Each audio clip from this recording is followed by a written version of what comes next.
Bandeirantes. Manhã Bandeirantes. Notícia e opinião. A apresentação: José Luiz da Atena. Agora, no ar. Bom dia, meus amigos e minhas amigas do maior complexo de emissoras de rádios do país. Aqui é a Rádio Bandeirantes, o veículo mais importante do grupo Bandeirantes de Comunicação. Bom dia, Edu. Bom dia, amigos de todo o país, amigos que matam as saudades do Brasil no mundo inteiro. Matam as saudades do Brasil, mas também tem sempre da memória o que representa a desigualdade social no nosso país. Erros e erros sucessivos de gente que quer se provar super inteligente, super dotada na área da economia e que continua dividindo para o povo brasileiro desigualdades, visão de renda canalha, poucos ricos e muitos pobres, e ministros da economia que só querem provar o seu conhecimento dos livros e que não entendem absolutamente nada da vida real. Você, que foi colocar gasolina no carro para poder sustentar a sua família como taxista, porque o gás está caro, o álcool não está valendo a pena, como motorista de aplicativo, você sentiu no bolso hoje de manhã. A minha amiga ou o meu amigo que foram até o mercado para comprar alguma coisa para logo mais à tarde, ou então no fim de semana, você sentiu no bolso o preço dos alimentos. Você que vê o botijão de gás tornar a chama mais amarela do fogão, significa que está acabando o gás, você já começou a contar as moedas para ver se vai dar para comprar o gás nosso de cada dia. Meus amigos que não têm arroz, feijão, açúcar, sal, vocês sentiram muito mais do que o ministro da Economia o que é viver no Brasil. Não sai da minha memória de jeito nenhum. Há coisas que ficam impregnadas da minha mente, que eu procuro distanciar o meu trabalho profissional da minha vida particular, mas tem hora que não dá. Quando eu vi aquele cidadão catando lixo da imagem do Hércules, da nossa equipe técnica, já no finalzinho do Brasil, gente, de anteontem, e o cidadão estava colhendo plástico reciclável e, ao mesmo tempo, ele separava algumas bandejas de comida que estavam no meio do lixo para poder levar para casa e comer o que ele tinha às mãos. Alguns viram a cara para isso, alguns sentem nojo disso, mas essa é a realidade do Brasil. Distante de Harvard, de Oxford, distante das grandes universidades do mundo, distante dos grandes livros, dos grandes pensadores de economia. Não existe quem entenda melhor do transporte público, desses aproveitadores que querem 2 bi da prefeitura, quando 2 bi poderia comprar quantas doses de vacina, EPIs, poderia empregar quanta gente que está morrendo de fome, poderia distribuir quantas cestas básicas, mas ninguém entende mais de ônibus, e é mentira desses caras do ônibus, que não tem demanda. Ontem a gente mostrou no Final do Brasil Urgente, que precisavam empurrar as pessoas para entrar dentro do ônibus. E esses caras dizendo que estão rodando com 88%, 90% da frota em alguns lugares de São Paulo, isso é mentira. Como eles mentem há 70 anos, que vem levando prejuízo e que ficam cada vez mais ricos com essas empresas de ônibus e querem aumentar a passagem a R$ 7. Aumentem para vocês verem a passagem a R$7, que vai virar a cidade de São Paulo. Aumentem, experimentem aumentar. Façam isso. E eu desafio vocês que estão mentindo a rodar, mas isso auditado, devidamente auditado e acompanhado pelo Ministério Público, não é? Rodem com 100% da frota para vocês verem que vai ficar lotado também. Significa que durante a pandemia vocês não ajudaram em absolutamente nada. A questão da contaminação do vírus, reduziram a frota, ganharam 30%, porque foi oficializado que se tirou 30% da frota, acho que em alguns momentos tirou mais dos ônibus de São Paulo, e que obviamente vocês economizaram pneu, pagaram menos motoristas, menos cobradores e daí por diante. Ganharam em cima da doença do povo. Não venham agora querer sacrificar mais o povo de São Paulo, simplesmente esganando a prefeitura, cujo prefeito, se não começar a atuar, vai passar para a história como o pior prefeito da cidade de São Paulo. Se ele se deixar levar por presidente da Câmara, vereadores da base aliada, se ele se deixar levar por empresas de ônibus, logo no começo, vai ser o pior prefeito que essa cidade já viu.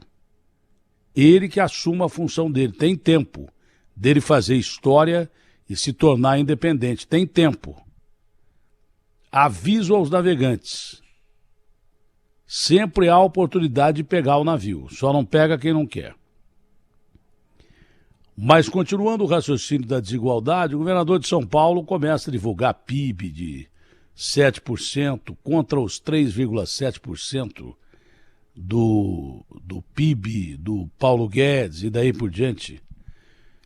Esses políticos e esses economistas de plantão no governo acham que o povo come PIB? Ninguém come PIB.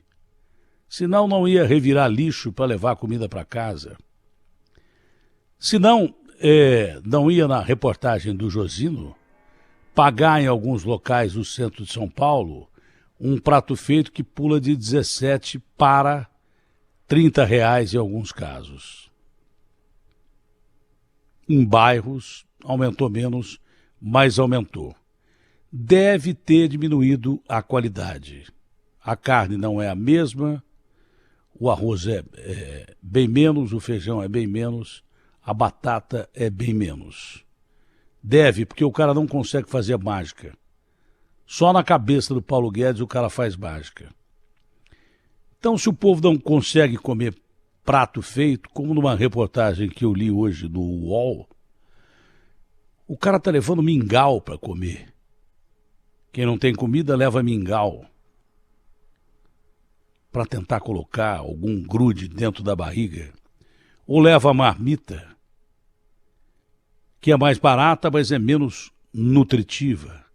O arroz feijão de cada dia, acrescentado a uma proteína, é um prato que dá vigor, dá força física. E nem isso o brasileiro tem condição de comer. Então faz lá um mingauzinho, ralo, ou então pega uma marmita com alguma mistura se der. Salsicha 18 pau não dá, né?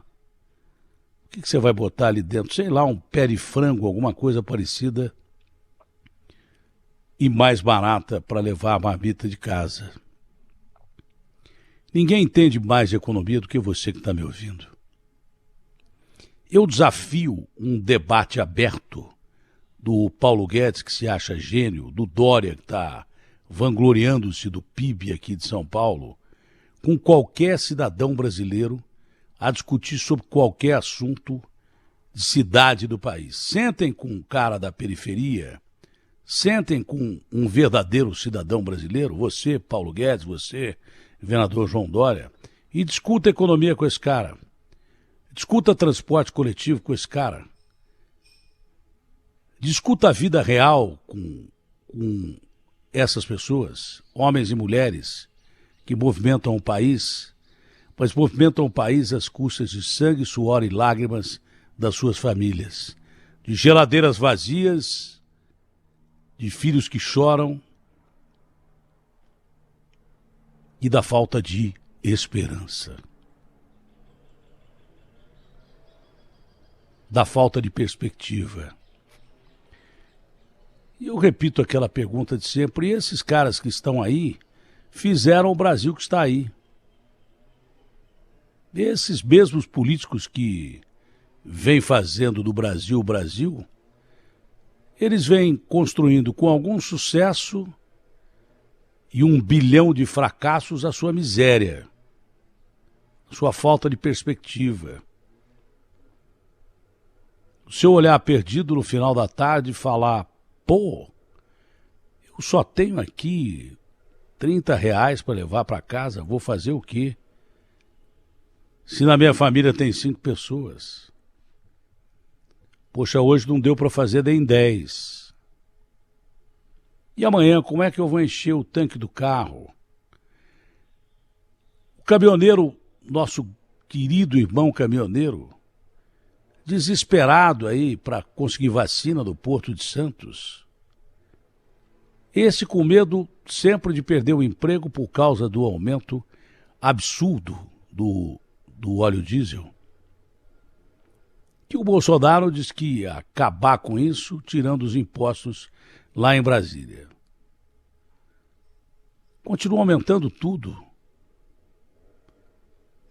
O combustível nosso de cada dia, a comida nossa de cada dia.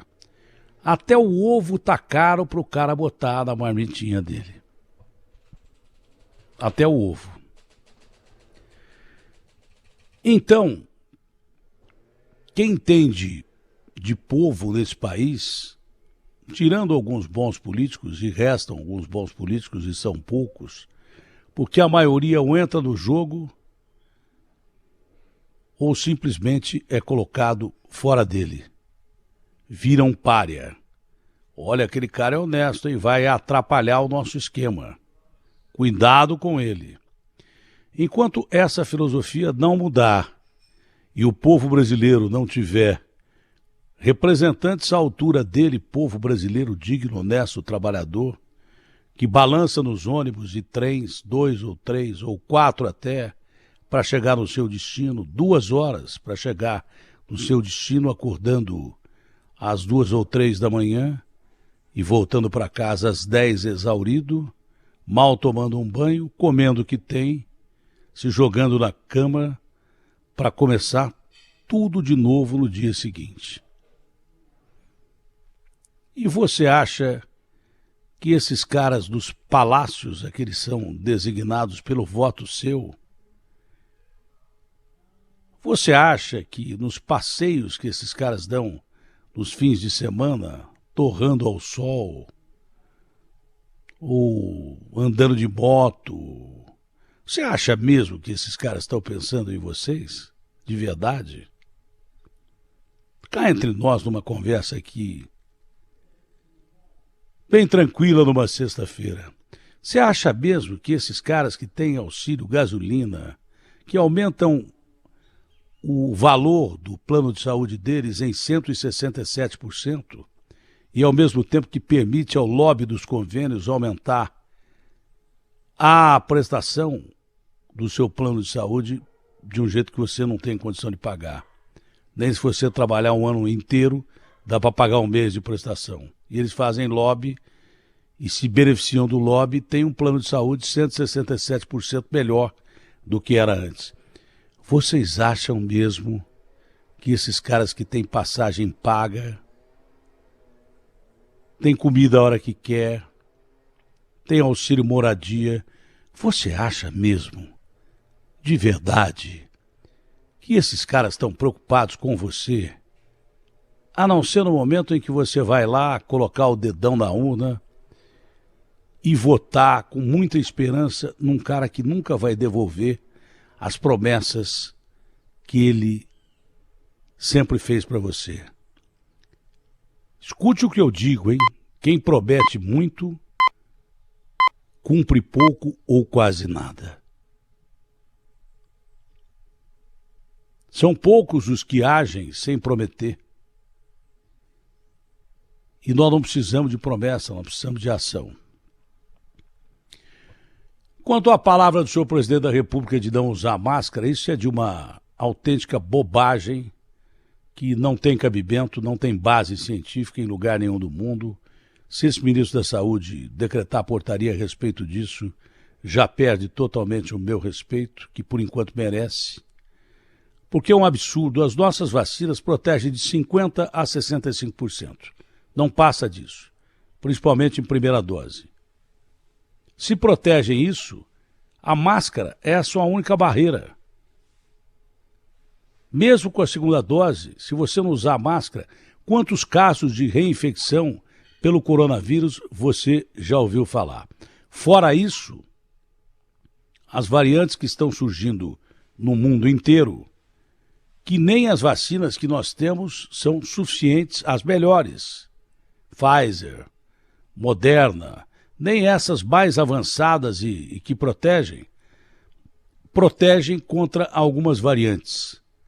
E outras surgindo, me parece que vai surgir uma outra inesperada, uma cepa inesperada pelo número de mortes que a gente viu na Índia ontem. De repente, de uma hora para outra, pode aparecer uma cepa mutante terrível e que as vacinas que nós temos simplesmente não vão te proteger. A única barreira que você tem contra esse bicho até agora, definitivamente, é a máscara. Então, não importa o que diz o presidente da República, use máscara.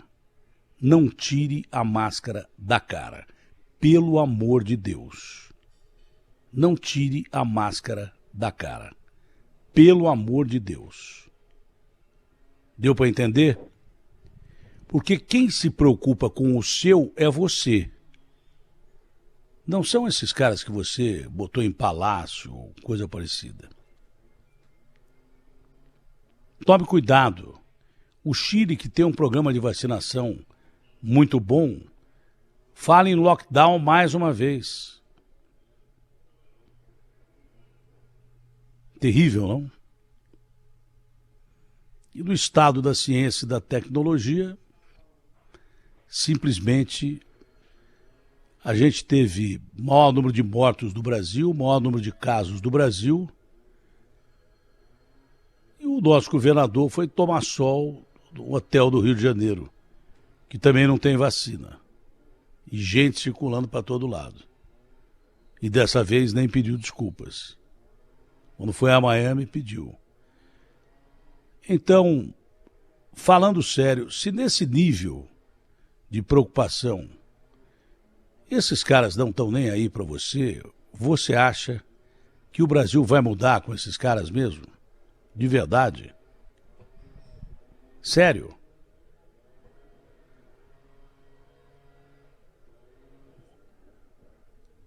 Pense bem, analise bem se esses caras que estão aí podem mudar a história do seu país. A sua história particular. Porque a fome é tão grande, a miséria é tão grande, que não tem mais nem divisas entre estados. Tem divisas entre casas. A sua fome é tão grande, o seu desalento é tão grande, a sua falta de esperança é tão grande, que você nem olha para outro estado ou para outro país. Você olha a casa do vizinho e fala, poxa vida, será que ele está na mesma situação que eu? E como você é solidário, você pensa, será que eu posso cortar um pedaço do pão que eu tenho aqui e dar para o filho dele ou para a filha dele? É triste a situação do Brasil. É lamentável a situação do Brasil. Não sabemos para onde o Brasil vai. Com esses caras todos que se apresentaram aí até agora, todos eles que se apresentaram como alternativa para você, são alternativas que já fizeram do Brasil às vezes bom, outras vezes péssimo, outras vezes foram muito honestos, outras vezes roubaram pra caramba, mas são os mesmos de sempre. E você acha mesmo que eles estão preocupados com você?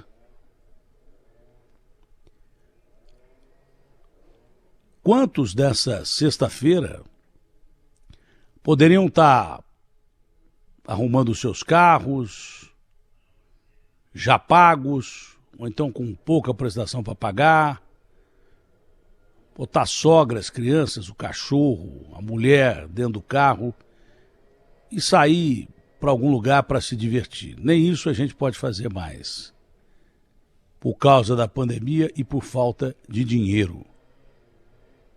Que vontade você tem de ir para algum lugar se você não sabe como é que vai ser o seu dia de amanhã, financeiramente falando, sanitariamente falando? Qualquer um de nós está numa roleta russa de adquirir essa doença e em pouco tempo perder a vida. Não é? Qualquer um de nós. Fora quem precisa desesperadamente de remédios regulares porque tem doença crônica. Eu gasto quase R$2.000 com insulina, com remédios de diabetes, porque hoje eu tenho condição de gastar. Fosse 20 anos atrás eu estava morto com o diabetes grátis que eu tenho. Quantas pessoas estão morrendo porque não tem nem insulina? Quantas pessoas estão sofrendo de dores atrozes, não é porque precisam se curar. É simplesmente porque precisam de remédios que o Estado deveria estar oferecendo e não oferece para amenizar a dor do câncer. Não é nem a cura. Quantas pessoas estão com doenças degenerativas que poderiam estar vivendo uma vida próxima do normal, mas estão presas às camas, aos leitos, sem poder se mexer, crianças até. Eu lembro do caso do garoto Gianluca, aqui do Grande ABC, que se não recebesse o ciclo do remédio que custava 2 milhões, e o pai falou assim, Datena, eu nunca em 10 vidas, 1000 vidas, vou arrumar 2 milhões para comprar um ciclo do remédio. Nós pedimos, imploramos para o ministro da Saúde, que é o atual líder do governo lá em Brasília, o Barros, que desapareceu. O Gianluca estava preso, simplesmente preso. Isso depois com ordem judicial para prender gente do Ministério da Saúde, mesmo com ordem judicial para trancafiar o cara do Ministério da Saúde que não entregava o remédio a ele. Mas o garoto estava preso dentro do corpo, não sei como é que ele está hoje. Porque a gente fala que não esquece, mas esquece. Era bom a gente voltar a esse caso. O menino, garotinho, deitado na cama, só mexendo os olhos, como se estivesse num caixão, com uma janelinha de vidro, olhando a vida. E ele recebendo o ciclo do remédio, ele poderia ter uma vida próxima do normal.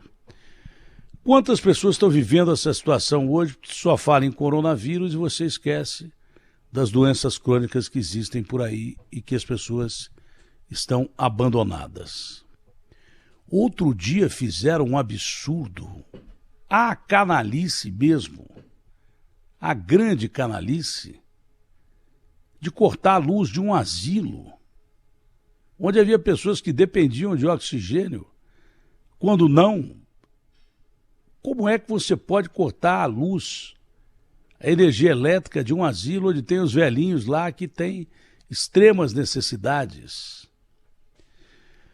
Eu disse no começo dessa pandemia e repito agora que o pior do ser humano ia aparecer, mas o melhor também ia. E o melhor está aparecendo. Quando eu vejo o Edu Lira, da Gerando Falcões, o Preto Zezé,